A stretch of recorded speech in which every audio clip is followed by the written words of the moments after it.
ఈరోజు మనం బానిసగా ఉన్న యోసేపును దేవుడు ఏ విధంగా ఆశీర్వదించాడో అన్న కథను వినబోతూ ఉన్నాం.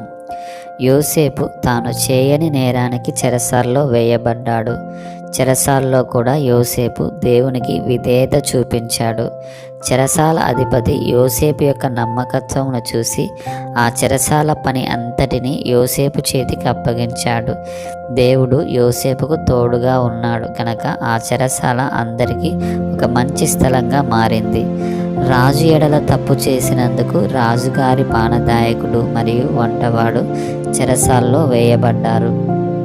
ఒక రోజున మీరెందుకు విచారంగా ఉన్నారని యోసేపు వారిద్దరిని అడిగాడు. తమకు వచ్చినటువంటి కలల భావమును ఎవరూ చెప్పలేకపోతున్నారని వారు యోసేపుతో చెప్పారు. యోసేపు వారితో, మీ కలలను నాతో చెప్పండి, దేవుడు మీ కలల భావమును చెప్పగలడు అని అన్నాడు. వారు తమ కలలను యోసేపుకు వివరించారు. యోసేపు ఫరో రాజుగారి పానదాయకునితో, ఫరో 3 దినములలో నీకు మరలా ఉద్యోగమునిస్తాడు. నీకు క్షేమం కలిగినప్పుడు ఫరోతో నన్ను గురించి మాట్లాడి ఈ చెరసాల నుండి నన్ను విడిపించుము అని అన్నాడు. యోసేపు రాజుగారి వంటవానితో 3 దినములలో నీవు చంపబడతావు అని చెప్పాడు. ఈ 2 కలల విషయంలో యోసేపు చెప్పినట్లే జరిగింది. కానీ పానదాయకుడు యోసేపును మర్చిపోయాడు. ఒక రోజున ఫరో కలను కని కలవరపడ్డాడు. అతని కలను ఎవరు కూడా అర్థం చెప్పలేకపోయారు.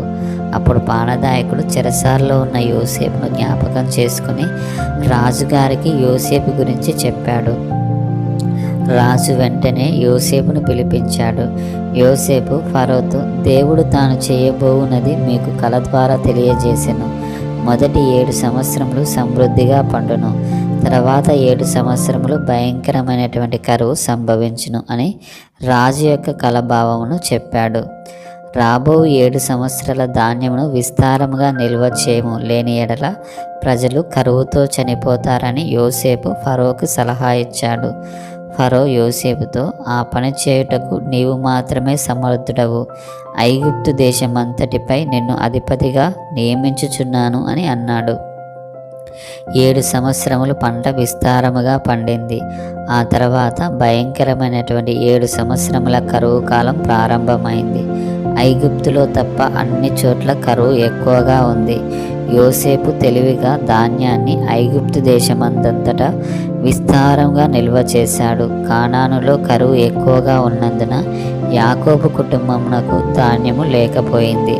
సమస్త దేశముల ప్రజలు ధాన్యము కొనుటకు ఐగుప్తుకు వచ్చారు. యాకోబు తన కుమారులతో, మనము బ్రతుకున్నట్లు మీరు వెళ్ళి ధాన్యము కొనుడి, లేని ఎడల మనము కరువు చేత చనిపోతాము అని అన్నాడు. అప్పుడు వారు ధాన్యము కొనుటకు బయలుదేరారు. యాకోబు యొక్క కుమారులు ఐగుప్తు దేశమంతటికి అధిపతి అయిన యోసేపు ముందు సాష్టాంగపడ్డారు. వారు తమ తమ్ముడైన యోసేపును గుర్తుపట్టలేదు. యోసేపు తన అన్నలను గుర్తుపట్టి తన కలను జ్ఞాపకం చేసుకున్నాడు. తన సహోదరుల కంటే దేవుడు యోసేపును ఎక్కువగా హెచ్చించాడు. యోసేపు వారితో కఠినముగా మాట్లాడి షిమ్యోనును చెరసాల్లో బంధించాడు. మీరు ఆహారమును తీసుకుని వెళ్ళి మరలా తిరిగి వచ్చినప్పుడు మీ తమ్ముడిని తీసుకుని రండి, అప్పుడు మాత్రమే మీరు వేగుల వారు కారని నేను తెలుసుకుంటాను అని అన్నాడు. అప్పుడు వారు తమ తమ్ముడైన యోసేపును బానిసగా అమ్మినందుకు దేవుడు వారిని శిక్షిస్తున్నాడని వారు గ్రహించారు.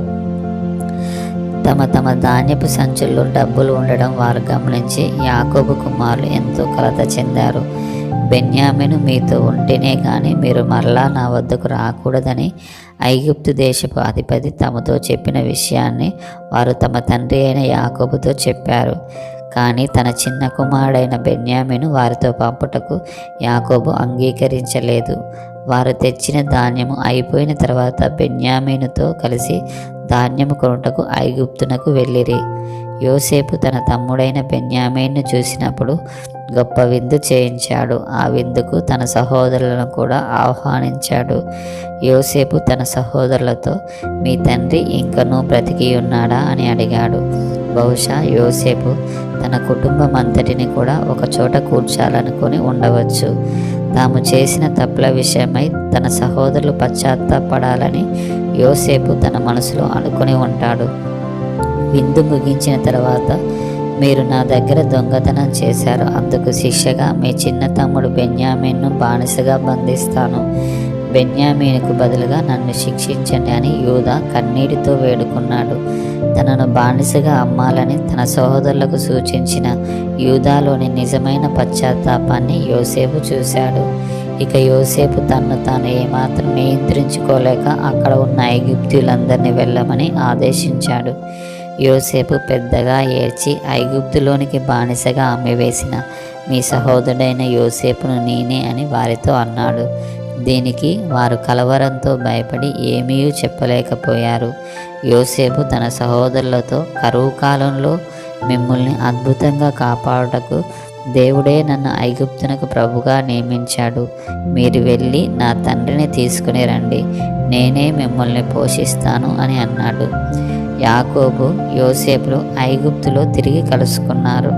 వారి కుటుంబమంతయు సంతోషముతో ఐగుప్తులో నివసించింది.